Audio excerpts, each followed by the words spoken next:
Dhammapada verses 9 and 10. Devadatta Vatu. Anikasavu kasavang yovatang paridahisati apeto dhammasacena naso kasava marahati yocha vanta kasavasa silesu susamahito peto dhammasacena save kasavamarahati.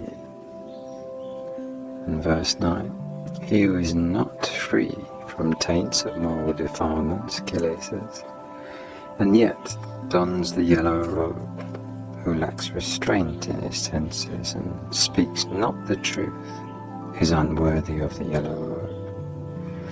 Verse 10, he who has discarded all moral defilements, kilesas, who is established in moral precepts, is endowed with restraint, and speaks the truth, is indeed worthy of the yellow robe. The story of Devadatta. While residing in the Devadatta monastery in Savatthi, the Buddha uttered verses 9 and 10 of this book with reference to Devadatta. Once the two chief disciples, Venerable Sariputra and Venerable Mahamoggallana, went from Savatthi to Rajagaha. There, the people of Rajagaha invited them with their 1,000 followers to a morning meal.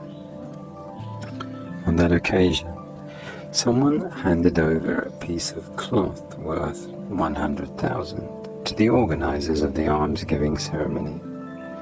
He instructed them to dispose of it and use the proceeds for the ceremony should there be any shortage of funds, or if there are no such shortage, to offer it to any one of the bhikkhus they thought fit. It so happened that there was no shortage of anything, and the cloth was to be offered to one of the terrors. Since the two chief disciples visited Rajagaha only occasionally, the cloth was offered to Devadatta, who was a permanent resident of Rajagaha. Devadatta promptly made the cloth into robes and moved about pompously wearing them. Then a certain bhikkhu from Rajagaha came to Savatthi to pay homage to the Buddha, and told him about Devadatta and the robe, made out of cloth worth 100,000. The Buddha then said that it was not the first time that Devadatta was wearing robes that he did not deserve, and the Buddha then related the following story. Devadatta was an elephant hunter in one of his previous existences. At that time, in a certain forest, there lived a large number of elephants. One day the hunter noticed that these elephants knelt down to the Pacceka Buddhas on seeing them. Having observed that the hunter stole an upper part of a yellow robe and covered his body and hand with it, then, holding a spear in his hand, he waited for the elephants on their usual route. The elephants came and, taking him for a Pacceka Buddha, fell down on their knees to pay obeisance. They easily fell prey to the hunter. Thus, one by one, he killed the last elephant in the row each day for many days. The Bodhisatta, the Buddha-to-be, was then the leader of the herd. Noticing the dwindling number of his followers, he decided to investigate and followed his herd at the end of the line. He was alert and was therefore able to evade the spear.